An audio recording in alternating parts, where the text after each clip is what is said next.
to acknowledge the presence of my producers, Lucky Blanco, Piolo Pascual, Joyce Bernal, and Eric Son. And ayan na, late kasi si Empoy eh. So I would like to acknowledge the presence of Alessandra De Rossi and Empoy.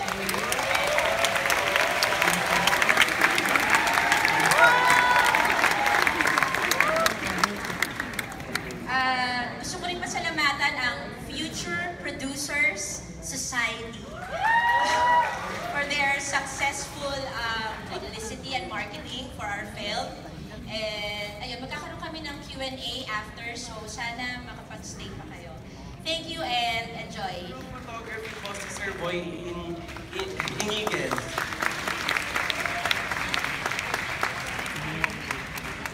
And ang ilan po sa producers na nandito po, Binibining Joyce Bernal and Mr. Piolo Pascual.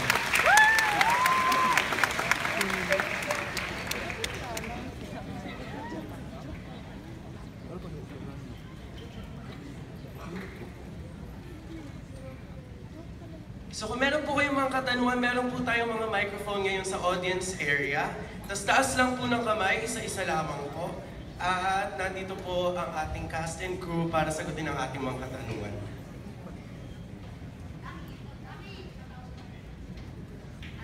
And Lucky Blanco, our producer.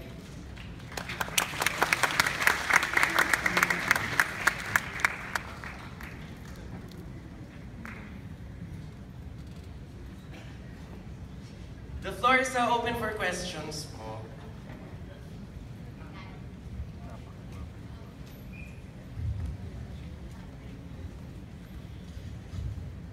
Hello, congratulations. Ang tanong ko lang kay Siegfried.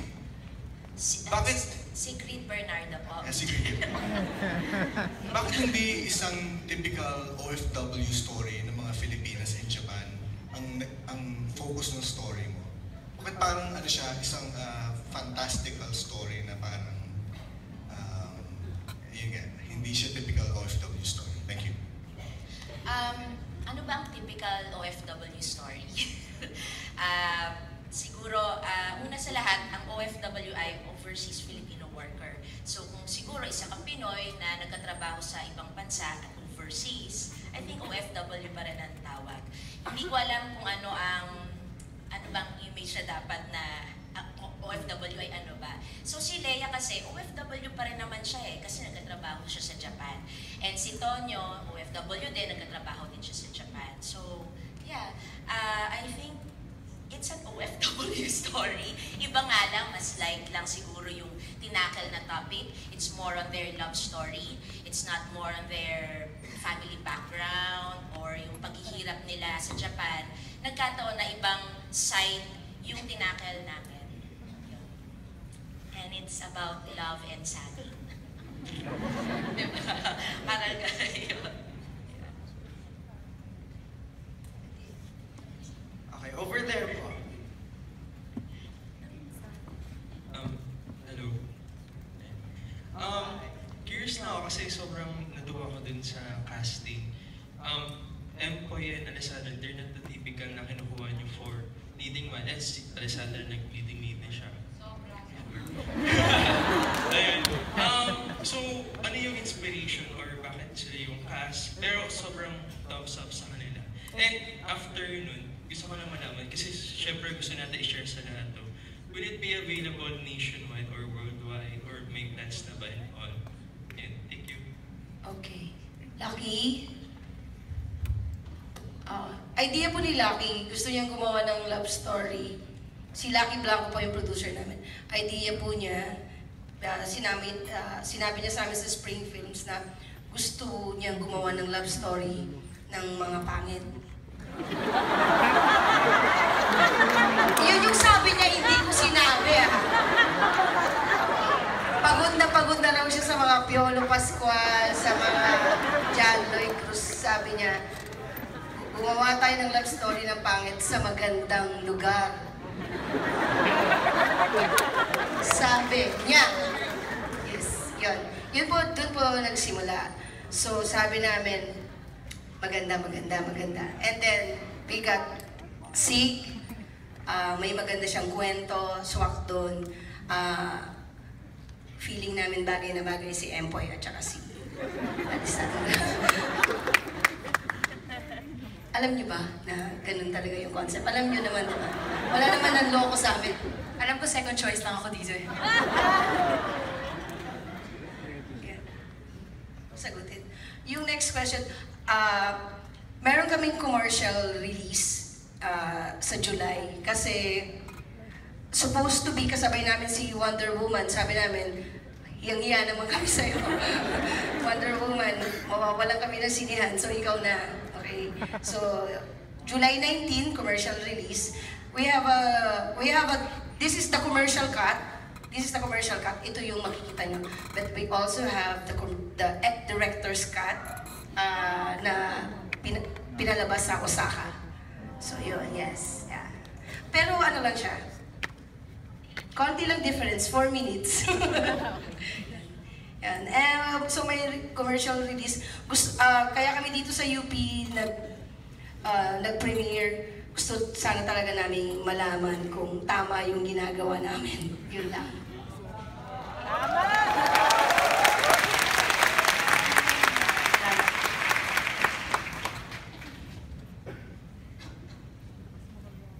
Meron daw po doon.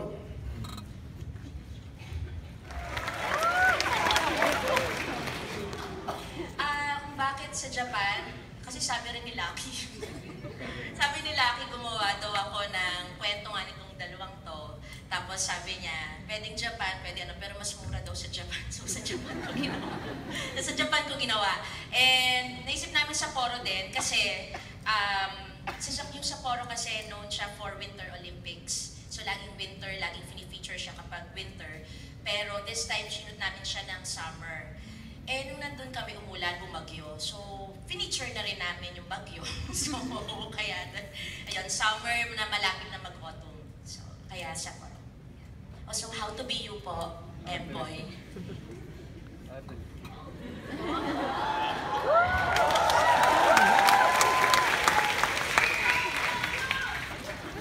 Sound check. Una po sa lahat, maraming salamat po sa inyo lahat, yung mga matindi dito ngayon. Parang nasa passion lang yan. How to be you is, it's very simple. First of all, brush your teeth every morning. Clean your ingroom. Yun na rin yan, direct.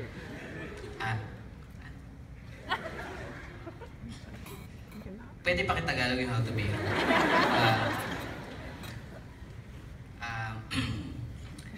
Paano maging ako? Hindi ko rin alam.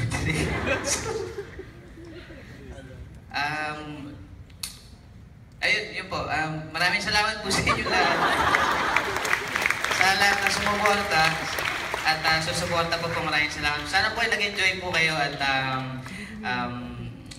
sana po ma-spread nyo po at kwento nyo po itong napanood nyo ngayong gabi at God bless po. Thank you po. Salamat.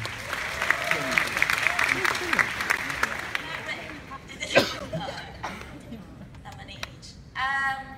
Para naman may twist din sa kwento, hindi naman kailang. At saka marami naman talagang namamatay sa mundo. So, naman namin si Empoy para fair. So, ano lang siya, ibang twist lang, tapos on, ano kaya, pero I think yung buong message ng kwento, hindi lang bakit namatay si Tonyo, siguro kung ano yung gusto nating makita. So, kung hindi nawala si Tonyo, makikita mo pa rin ba siya? So, yun nga yung message ni Tonyo na nung bulag si Lea, hindi niya nakita si Tonyo, pero nung nabulag siya, mas nakita mo yung tao. So, yun din I think yung message para sa ating lahat. Kahit mawala man yung tao or ano yung nakita mo sa kanya, hindi lang yung kapag kaharap mo siya, ano yung nakita mo behind him or her. So, ayun, ang lalim pala. Namatay ko. So, yun.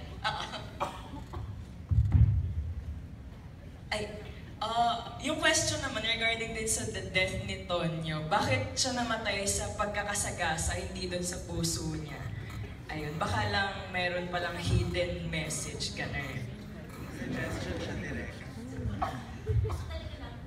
Gusto namin talaga, ano lang eh, the moment makakita si Leia, patayin na kagad si Empoy.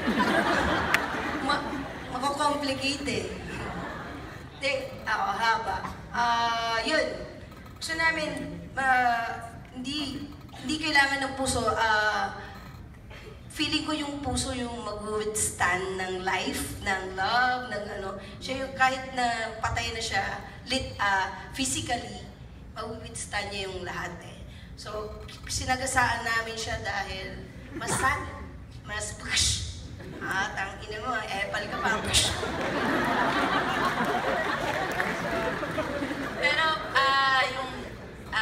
di ba nga sabi ni Tonyo, pag oras mo na, oras mo na. So kahit may sakit ka sa puso, hindi ka mamamatay sa sakit sa puso.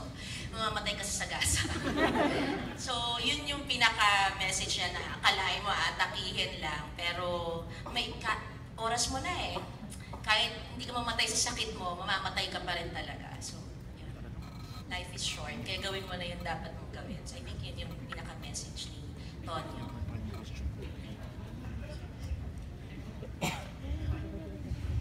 Hi.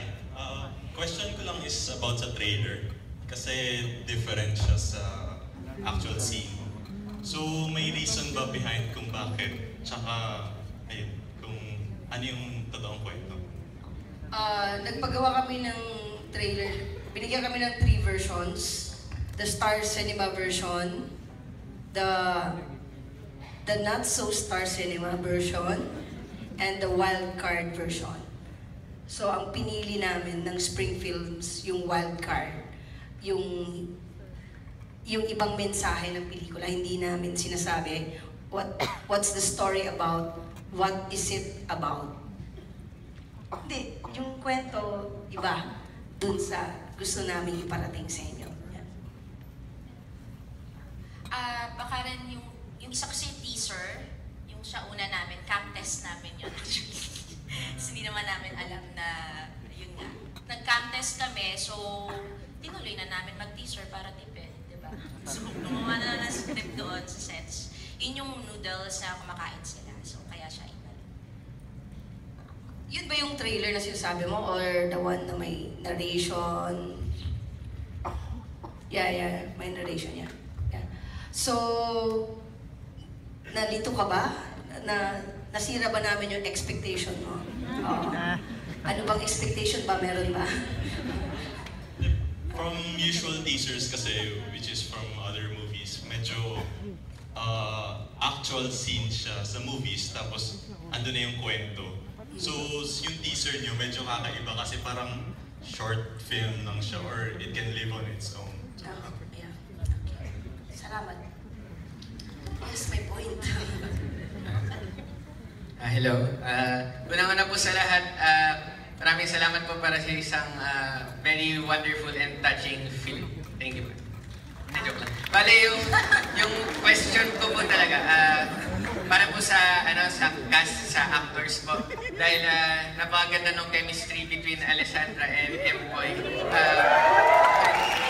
Parang very interesting na malaman kung, alam mo, from the actual script, ano yung talagang linya per linya at yung talagang interaction lang ng dalawa. Kasi parang maraming mga eksena na talagang genuine yung tawa nila, yung interaction. Kung ano doon yung mga improvise at or kung talagang stick to the script. Actually, ganito ako. Hindi ko talaga hindi, joke lang. Ikaw muna. Sabihin na pa ako.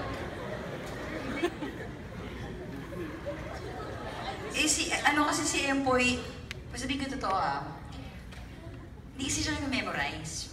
So, mag-iimbento siya pag take na, mag-iimbento na lang siya ng linya. So, kung ano na lang maisip niya, syempre matatawa ka, diba? Dahil hindi yun yung ina-expect mo. So, mas natural. Pero at least, nandun pa rin yung point ng eksena. Diba, Wala kang blackheads ngayon.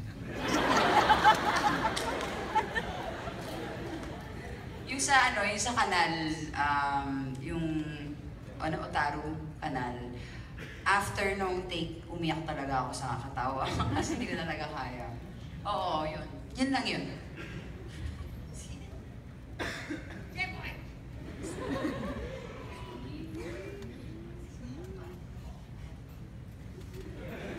Opo, yun nga. As Alexander saying, yun po talaga, medyo, sa script kasi, I didn't, bakit? I didn't stick to script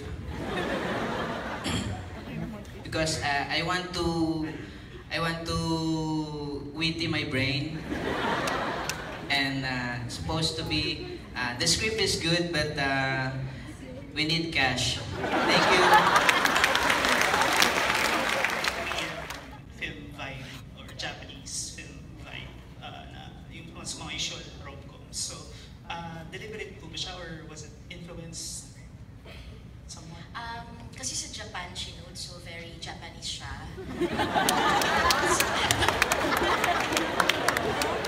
So, tinry ko talagang maging Japanese feel. Pero kasi, pero yung Korean feel, hindi ko alam.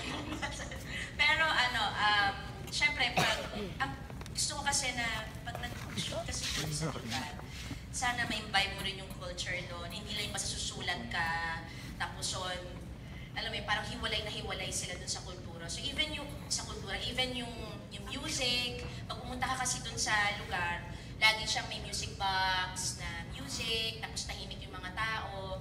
So, ayun. So, kailangan isama din siya talaga dun sa script. Kaya siguro, Japanese feel siya. Kasi nga, yun nga, in Japan siya shoot eh.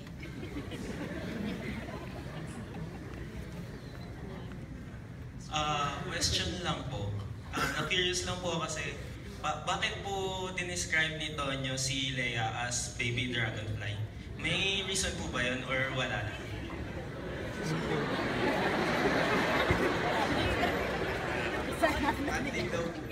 Hindi kasi, sa eksena kasi, bago mag-roll yung camera, may tutubi na gagala-gala pag ganun-ganun. Tapos nung, parang on cue siya eh, na ano. Pero, sakto di ba, Sir Boy? On cue. Yun nga, ba't ba nangyayalam ka? Actually, yung tutubi kasi, the dragonfly is so sexy. 44, 22, 44. Tema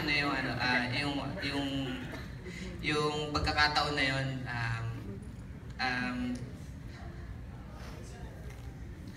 coincident. Ito, yung dragonfly. Pero, itinagay niyo ba yun, Direk? O, tungkol po siya. Andun na siya talaga. Andun siya. Doon siya nakatira eh. Stalking. Ang creepy kasi talaga nung part ni Empoy. Sorry. Sobrang na-creep out kami. Well, yeah. I think baka nakaka-creep out talaga pag si Empoy. Pero kung si Piolo, di ba okay lang? Eh yun kasi yung intention talaga ng pelikula, parang, di ba, kung hindi ka naman i-stalk eh, kung si Piolo yun, hindi naman gano'n naiisipin mo eh. Nagkataon lang talagang si Empoy siya. So, sabi nila, nung panahon namin, actually nung panahon ng mga magulang natin, or black and white films, ang mga lalaki, pag nagmamahal, pinapanood niya yung bahay ng babae. Nandun sila nakatingin, iniintay lumabas, ganon. Nung panahon na yon, pag tumitingin ka, nagmamahal ka. Ngayon, pag tumingin ka lang kahit 1 minute, nakita ka ng barangay, pag-alagala, stalking na kagad. Ganun na yung panahon natin. So, yun, on the part ni Empoy, nagmamahal lang naman siya. Hindi naman siya stalker. and siguro yun, talaga naman pag parang stalking yun, di ba? Pero yung nakita dapat, yung purity nung love niya. Kasi, pwede naman talaga maging stalker siya dun sa pelikula eh. Pero nung nakita mo yung effort niya, yung sa second part na POV na ni Tonyo, dun mo dapat makita na real love to, hindi naman niya na araw-araw, alam mo yun, ginagambala or kinukunan ng mga nude videos, parang hindi naman ganon, pero... What was your experience filming in Japan? And kay Sir Piolo po, any thoughts, what were your thoughts daw po on producing this film? Yung look na medyo parang aliwalas, very clean, very bright. Tapos nilagyan ng konting purple yung kulay. Millennial na ba yun? Na-resolve po ang audience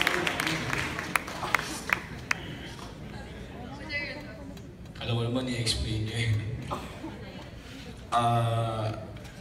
I guess, to put it simply, I'm a lover of the cinema, so if there's a nice story to be told, you know, why not do it? So you want to make people happy. And I think it's ang sarap ng fulfillment pag nakakakita ka ng maganda reaction ng mga tao. And it's, I think for us, Direk Joyce and I, ang sarap lang ng process na makagawa ng pelikula. So, yun lang. Hello po, good evening.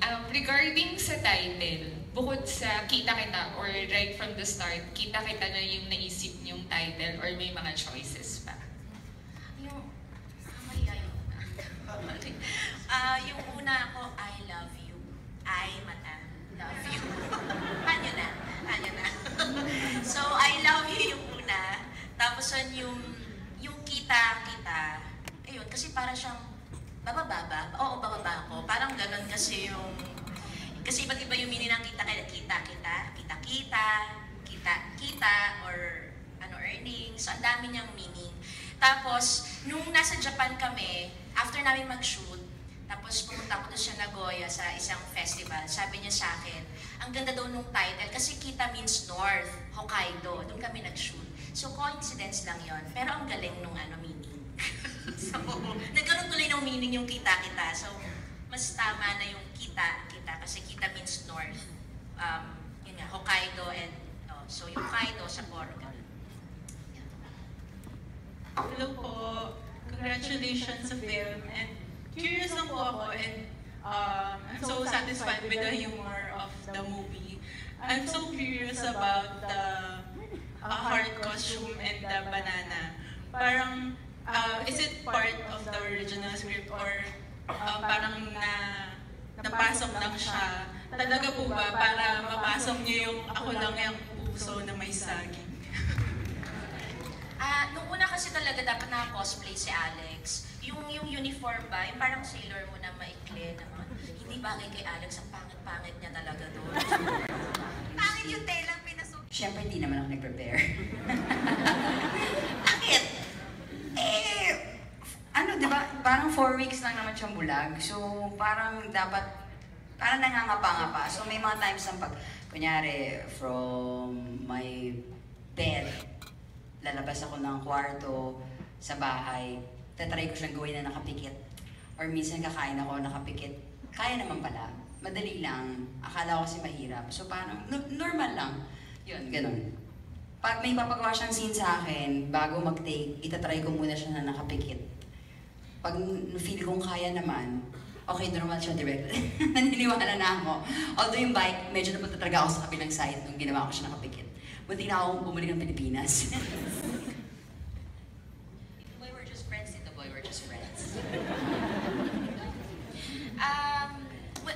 Dun sa namatay si Tonyo, nakita nyo naman na nakita ni Lea si Tonyo. And hindi siya tumakbo. So, meron siyang endearing look. Hindi siya tumakbo. Ayun nga lang, pinatay agad si Tonyo. Pero, ano ba yung question? Blindness. No, una sa lahat, si Tonyo, hindi naman, si Empoy, hindi siya pangit sa ibang bansa, no? Si Alex din pala, hindi rin siya pangit sa ibang bansa, kasi siguro, parang, like kunyari ngayon, dito kasi sikat si Empoy as komedyante, si Alessandra sa lahat ng mga hampas lupa na roles. So wala sila talagang leading lady. Alam mo yon, pag kasi yung mga romantic movies ito, kailangan talaga maayos lagi, ganyan. Pero kahit sabi niya na pangit sila, ako hindi ko naman nakikita, kaya konti lang. Pero ibig ko sabihin, parang dito lang tayo nagkakaroon ng gano'n na parang, kasi pangit kaya, love is blind, dapat gano'n. Hindi ako, hindi yun yung intention ko, actually. Mas intention ko yung hindi niya nakita si Tonyo nung nandoon siya lagi. Kasi siguro nga ordinary looking lang si Tonyo, or alam mo yun, mas may boyfriend siya, gano'n. So mas yun yung, it's not about the physical disability, but your disability to look beyond on that person. So